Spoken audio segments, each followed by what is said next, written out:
कहानियों की दुनिया में आपका स्वागत है। आज की कहानी का नाम है सुशीला का संघर्ष। दोस्तों, अगर आपको कहानी पसंद आए तो मुझे सपोर्ट करने के लिए चैनल को सब्सक्राइब करें। धन्यवाद। तो आज की कहानी शुरू करते हैं। बाकी संघर्ष की कहानियों की तरह सुशीला ना तो बहुत गरीब थी और ना ही किसी सपने के पीछे दौड़ रही थी।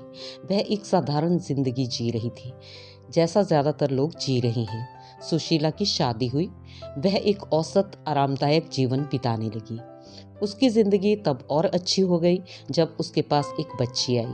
उसने और उसके पति ने अपने आप से वादा किया कि वह अपनी बेटी को अच्छा जीवन देंगे। वह ऐसा कर पाने में अभी भी सक्षम थे। उसके पति का अपना छोटा व्यवसाय था। धीरे धीरे सुशीला भी अपने पति के साथ व्यवसाय में उसका हाथ बटाने लगी। उन्होंने अपना अपना काम बांट लिया था, जिससे सब कुछ सुचारू रूप से चलता रहता था। हालांकि सुशीला के हिस्से में घर का काम भी था, फिर भी उसे अपने जीवन से कोई शिकायत नहीं थी। एक दिन उसके पति के व्यवसाय को विनाशकारी झटका लगा।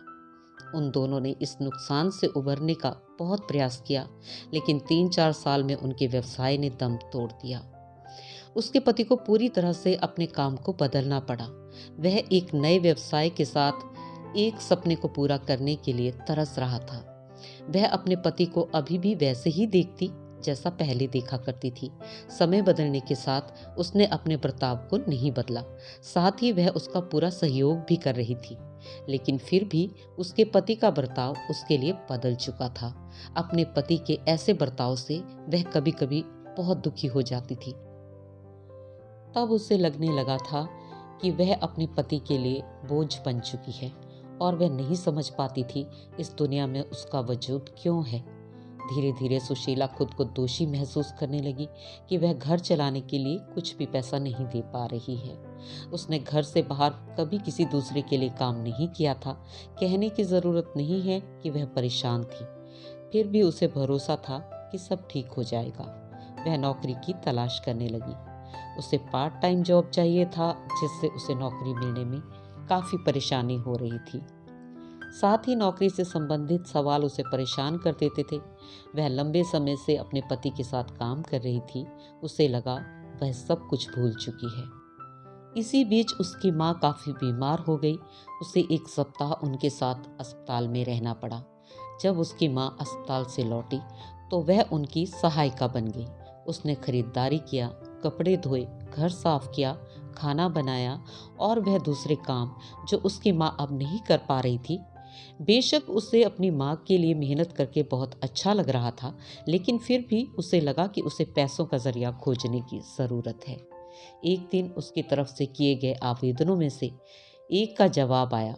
उसने साक्षात्कार पास किया और उससे कहा गया कि वह बिल्कुल वही है जिसकी उन्हें तलाश थी। वह पार्ट टाइम काम था। यह वही था जो वो चाहती थी, ताकि जब उसकी बेटी स्कूल से घर पहुंचे तो वह घर पर ही हो। ये जानकर कि उसके पास नौकरी है, उसे काफी दिनों बाद अच्छा महसूस हुआ। लेकिन कुछ ही हफ्तों के बाद उसे संदेश मिला कि कंपनी को फुल टाइम काम करने वालों की ज़रूरत है। वह इस काम के लिए योग्य नहीं है। सुशीला उदास हो गई। उसने खुद को ठगा हुआ महसूस किया। वह सोच रही थी उन्होंने कैसे बोल दिया था कि वह बिल्कुल वही है जिसकी उन्हें तलाश थी। उस शाम वह अकेली थी, क्योंकि उसका पति और बेटी बाहर गए थे। उसने अकेलेपन को अपने पास आने दिया और वह चुपचाप बिस्तर पर लेट गई। जैसा कि वो जानती थी कि वो रोने वाली है, वो रोने लगी। पहले तो ठुकराए जाने का दर्द, फिर धीरे धीरे कई सालों के लंबे संघर्ष ने उसके मन को दर्द से भर दिया। वह जोर से रो पड़ी। वह गुस्सा थी उन परिस्थितियों से लेकर हर उस चीज के लिए जो उसे यहाँ लेकर आई थी। उसकी नाराजगी भगवान के ऊपर भी थी। वह और जोर से रोई और चिल्लाई, तुम ही बताओ मैं क्या करूं। उसे सच में लगा कि भगवान ने उसे छोड़ दिया है। जब वह और ना रो सकी तो उसने हार मान लिया और चुप हो गई। ये वो समय था जब उसे अपनी माँ जैसे बुजुर्गों की देखभाल के सहायक के तौर पर काम करने का विचार आया।